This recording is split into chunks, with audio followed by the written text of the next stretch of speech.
hadis nomor 32 dari 488 dari Ibnu Abbas dan Imran Ibnul Husain radhiyallahu an, Nabi besar Muhammad sallallahu alaihi wasallam bersabda, "Ittala'tu fil jannati fara'aitu aktsaru ahliha al-fuqara wa tala'tu fin nar fara'aitu aktsaru ahliha nisa." Muttafaq alaih min riwayat Ibnu Abbas. Rawahul Bukhari min riwayati Imran Ibnul Husain. Artinya, aku, kata Rasulullah SAW, telah menengok ke dalam surga, dan aku, kata Rasulullah, melihat bahwa sebagian besar penghuninya adalah kaum fakir, dan aku juga telah menengok ke dalam neraka, dan aku melihat bahwa sebagian besar penghuninya adalah para wanita. Jadi Rasulullah bersabda, aku telah menengok ke dalam surga, dan aku melihat bahwa di dalam surga itu sebagian besar penghuninya adalah kaum fakir. Ya, kaum fakir, apa itu fakir? Menurut ajaran Islam, mereka yang tidak punya penghasilan, apalagi mencukupi untuk kebutuhan keluarganya. Ini fakir. Miskin punya sedikit penghasilan, tapi tidak memenuhi juga kebutuhan pokoknya. Jadi orang fakir miskin ini orang yang penghuninya banyak di dalam surga. Dan kata Rasulullah, aku juga telah menengok ke dalam neraka, dan Rasulullah juga telah menengok ke dalam neraka, dan aku, kata Rasulullah, melihat bahwa sebagian besar, jadi kebanyakannya penghuni neraka itu adalah para wanita. Hadis ini diriwayatkan oleh Imam Bukhari dalam kitab Permulaan Ciptaan, bab riwayat tentang gambaran surga, dan dalam kitab Pernikahan dan Pelembut Hati. Dan Imam Muslim dalam kitab Pelembut Hati, bab kebanyakan penghuni surga adalah orang-orang miskin. Penjelasan katanya, itola'tu, itu artinya aku mengamati dan memperhatikan. Fara'aitu artinya aku mengetahui. Dimungkinkan pengamatan ini terjadi pada malam Isra, dan bisa jadi beliau mengalami kasab saat sholat khusuf bergerhana matahari. Mutiara hadisnya yang pertama adalah, orang miskin di surga lebih banyak daripada orang kaya, dan orang miskin masuk surga bukan karena kemiskinannya, tetapi karena amal solehnya. Jadi kalau kita bandingkan dengan kenyataan sekarang, rata-rata, dan kelihatannya bukan rata-rata, hampir semua orang tidak ingin hidup dalam keadaan miskin. Betul nggak? Semuanya ingin kaya. Tapi mudah-mudahan dengan dibacakan hadis ini, bahwa orang miskin ini banyak keistimewaannya. Banyak orang miskin ini adalah penghuni surga itu kebanyakannya orang miskin. Seharusnya setelah mendengar hadis ini, maka pada saat kita hidup miskin, kita nggak usah takut, karena keuntungannya kita akan menjadi bagian penghuni surganya Allah Subhanahu wa Ta'ala. Jadi kepada yang merasa miskin, kalau kita semua merasa miskin, nggak usah khawatir, karena ternyata orang miskin itu lebih banyak penghuni dalam surganya Allah Subhanahu wa Ta'ala. Ya, karena memang tidak semua orang kaya, kan kita anggap orang kaya pasti enak, orang kaya pasti senang, orang kaya pasti segala mudah. Apa benar? Apa benar seperti itu? Coba kita lihat. Apakah orang kaya selalu tertawa dan tidak pernah menangis? Apakah orang miskin selalu menangis dan sulit untuk tertawa? Kalau tertawa itu diibaratkan sebagai kesenangan, kalau menangis itu diibaratkan adalah kesusahan. Tidak seperti itu. Sebagaimana pernah saya juga sampaikan kepada Bapak Ibu, saya dulu kan sering ke pulau-pulau kecil di seluruh wilayah Indonesia. Yang namanya pulau kecil itu pulau yang tidak melebihi 200. Ya, kalau kita 200 hektar itu misalkan, itu termasuk kategori pulau kecil, dan penduduknya bisa dihitung. Berapa jam saja kita udah bisa mengelilingi pulau itu. Kalau kita tanya hidup di tengah laut, yang tidak tumbuh padi-padian tidak ada, tapi makannya nasi. Kebutuhan pokok seperti kita, ngopi, ngerokok, ngabala-bala, sebagainya, biasa sama. Saya tanya, sudah berapa lama Bapak, Ibu hidup di tengah pulau kecil ini? Kakeknya juga dulu di sini, buyutnya juga dulu di sini, artinya sudah puluhan tahun, bahkan bisa ratusan tahun. Apakah tidak takut pada saat misalkan air laut naik, misalkan? Tidak juga. Atau pernah kejadian ini semuanya terendam? Tidak pernah juga. Padahal tidak ada gunung di situ, hanya sekedar hampir di atas permukaan laut itu paling meteran lah, tidak sampai puluhan meter. Karena tidak ada bukit, tidak ada pegunungan di pulau kecil itu. Ternyata tidak. Apakah dia betah? Betah. Bagaimana dia makan nasi sementara tidak ada sawah di sana? Itu didatangkan dari darat. Dan kalau ke darat itu, kalau musim ombak, angin barat istilahnya, atau ombak tinggi, mereka tidak bisa melaut. Tetapi mereka tidak pernah kesulitan, karena Allah memberikan, menjamin rezekinya kepada seluruh umat manusia, makhluk Allah. Dan pernah saya tanya juga, dia kerjanya di darat, artinya di darat itu di pulau besar gitu. Misalkan Pulau Jawa ini pulau besar, di darat. Tapi kalau hari libur Sabtu Minggu dia pulang kembali ke pulau. Kenapa? Kan di sana udah pakai perahu, lama, susah. Katanya di darat itu tidak betah. Di darat itu banyak kejahatan, di darat itu banyak masalah. Di pulau tidak ada pencuri, tidak ada kejahatan, aman, nyaman, dan ternyata mereka lebih menikmati hidup di pulau kecil. Padahal kalau kita bayangkan nih, mereka kurang masangsara, riweuh-ripuh, kan itu. Tapi ternyata apa yang kita bayangkan, kita nilai tidak sesuai dengan apa yang dia alami. Begitu juga tentang kemiskinan dan kekayaan. Mungkin kita melihat orang kaya itu di pandang mata kita, dia senang, bisa seserian terus, atau mungkin bisa mudah bersedekah dan sebagainya. Dan orang kaya juga melihat orang miskin, bisa melihat ya sulit, susah, ripuh dan sebagainya. Padahal kalau kita lihat kenyataannya, ya kitalah orang CPI, misalkan dibandingkan dengan orang-orang yang di komplek elit, apa benar kita merasa ripuh? Nah, itu tinggal kembali kepada kita. Artinya, yang dinilai orang sulit, mungkin kita tidak sesulit apa yang mereka bayangkan. Ini juga tentang fakir miskin. Bahwa kan tentang fakir miskin, banyak derajat yang Allah angkat orang yang fakir miskin.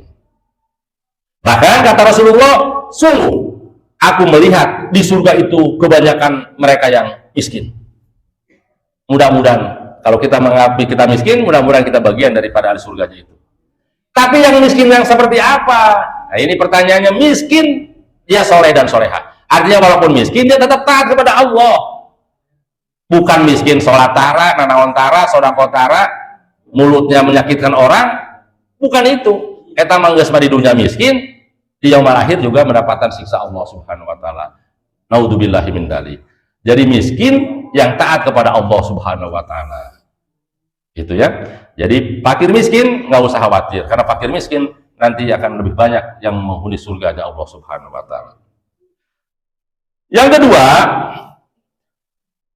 dorongan untuk tidak melonggarkan perkara dunia dan melebih-lebihkan kesenangannya. Karena ini bab zuhud, maka hati-hati semangat kita untuk ke dalam terlibat ke dalam urusan-urusan dunia. Hati-hati.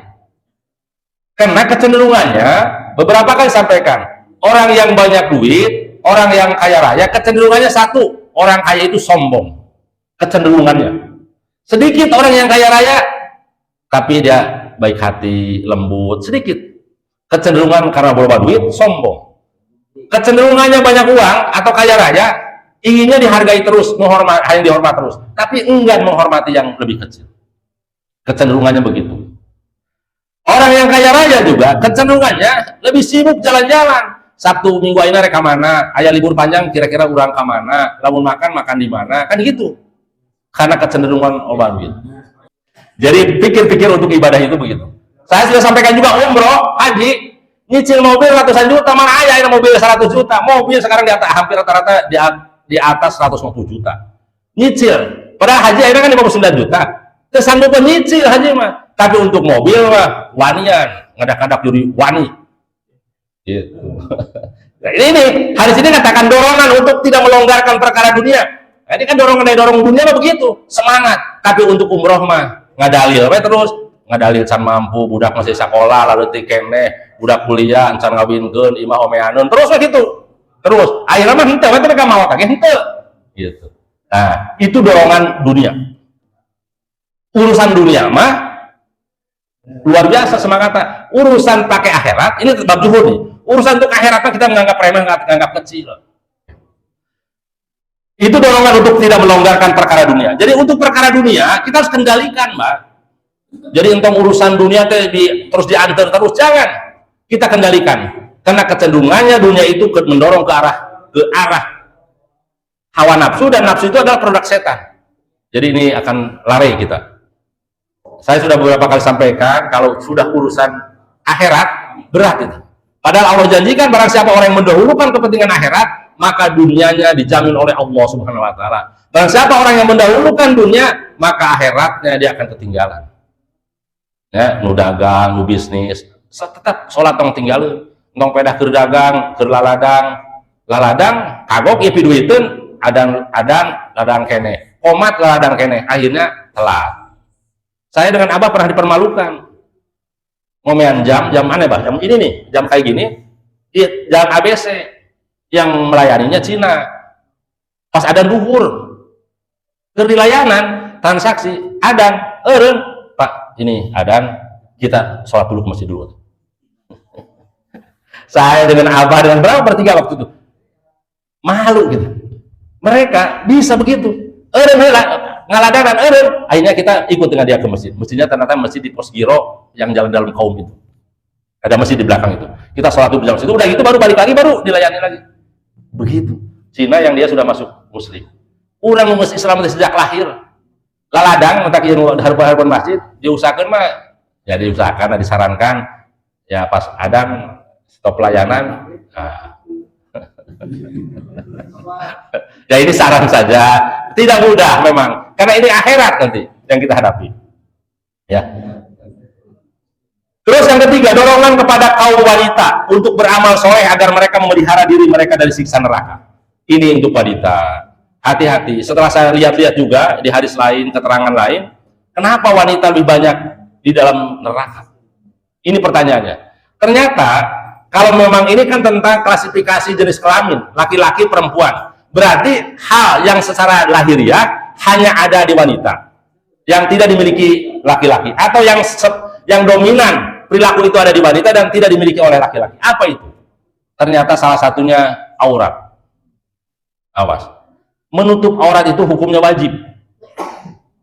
Ya, saya sering nyampaikan kepada ibu-ibu, mau terhadap aurat rambutnya masih ketinggali kemana-mana, bu, tadi tutup aurat, hawatos suami, karena suaminya nanti dihisab di yaumul akhir, Pak. Istrinya dibiarkan tidak menutup aurat, suaminya akan dihisab di yaumul akhir.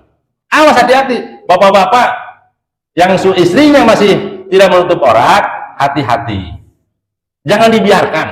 Lain bangga, ya, jadi lain bangga, itu hati-hati. Suaminya dihisab di yaumul akhir, rambutnya masih katingali, amun di jiwa bantai cenah atul, barorok dan sebagainya. Mendingan atul yang borok di dunia dibanding nanti kita dimasukkan ke nerakanya Allah Subhanahu wa taala. Saya kasih tahu aja, Bapak Ibu, awas yang masih kena sok bulucul. Keluar pagar, awas keluar pagar kareret.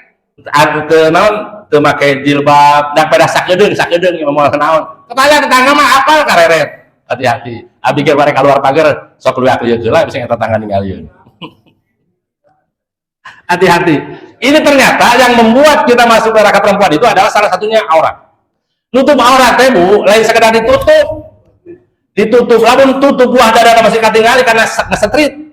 Kan ngetrit aya kaos-kaos ayeuna mah usum ngetrit gitu, terus ka handapna legging. Kan eta mah sarejeun teu nutup aurat. Pas ibu-ibu ternyata salah satunya adalah menutup aurat. Nutup aurat itu yang nggak kelihatan lekuk-lekuk badannya, tidak kelihatan. Saya ini sampaikan aja, memang agak sulit di zaman kekinian. Pan lamun teu make jin, teu make naon kan kesana teu asik ya.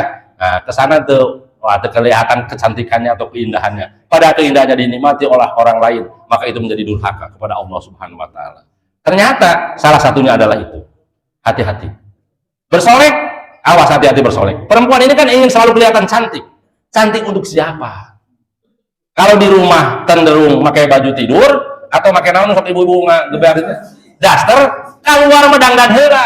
Dan keluar kan untuk siapa? Ini hati-hati. Untuk suami, menghargai suami apa benar? Kan itu.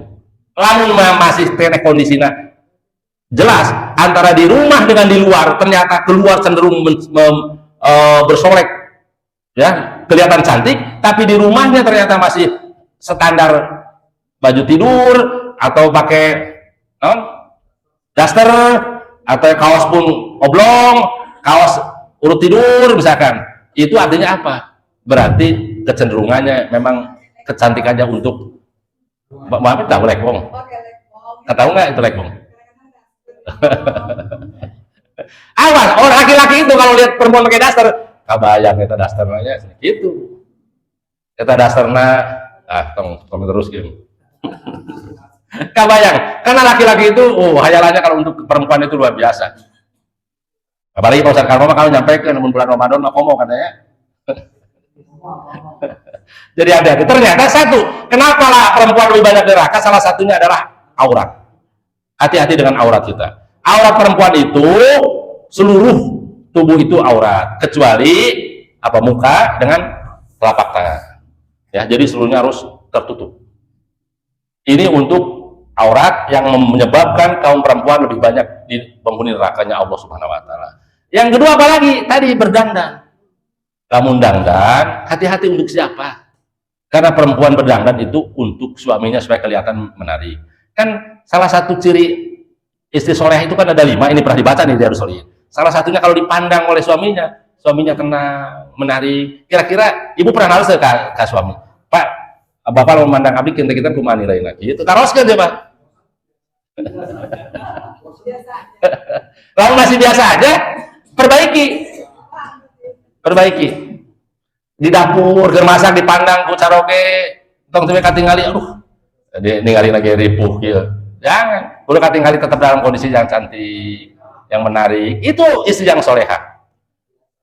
Ya, istri yang soleha. Dan yang paling sulit di istri yang soleha adalah menurut kepada suami. Berat itu.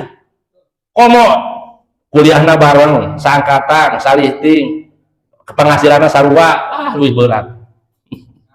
Salepel, ya, salepel. Karasa coba daruh. Awas, hati-hati. Istri nurut ke suami itu lebih berat. Paling berat dari antara 5 istri yang soleha itu. Berat. Ini apalagi ini sekarang ini zamannya lagi perempuan lebih ditakuti sama istri, laki-laki takuti sama istri. Malah kesannya laki-laki ini harus nurut sama istri. Dari mana dalilnya? Dalilnya yang hadis saya baca, istri harus nurut sama suami.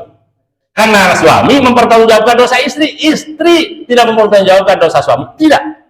Mau misalkan suaminya zina, suaminya tidak sholat, suaminya mabok, ibu tidak mempertanggungjawabkan dosa suami.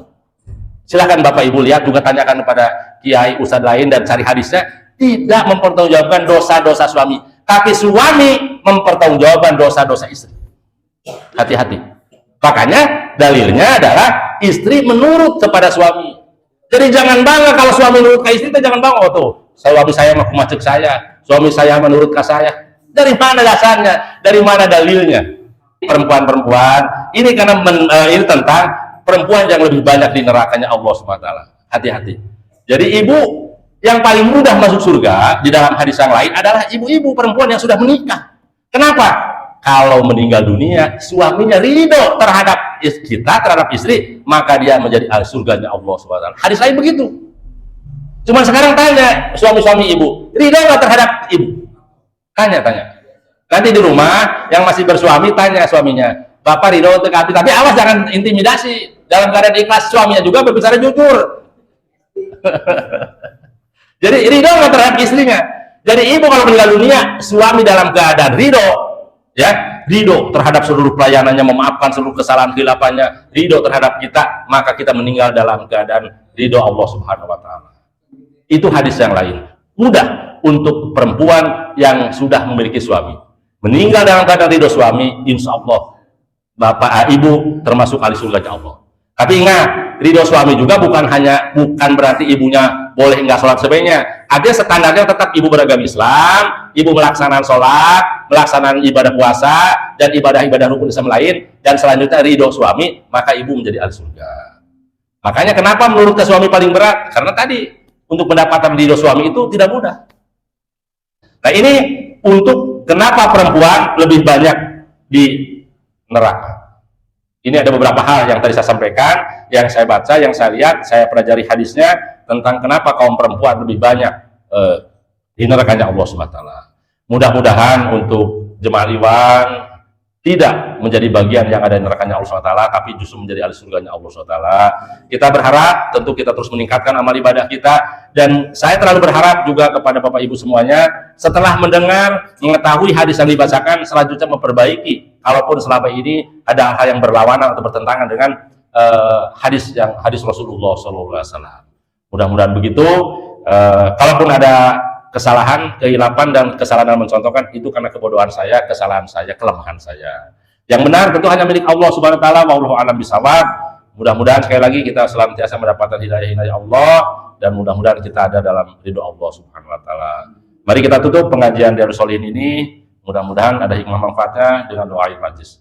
Subhanallahumma wa bihamdika asyhadu an la ilaha illa anta astaghfiruka wa atubu ilaik. Alhamdulillahirabbil alamin. Wabillahi taufiq wal hidayah. Wassalamualaikum warahmatullahi wabarakatuh.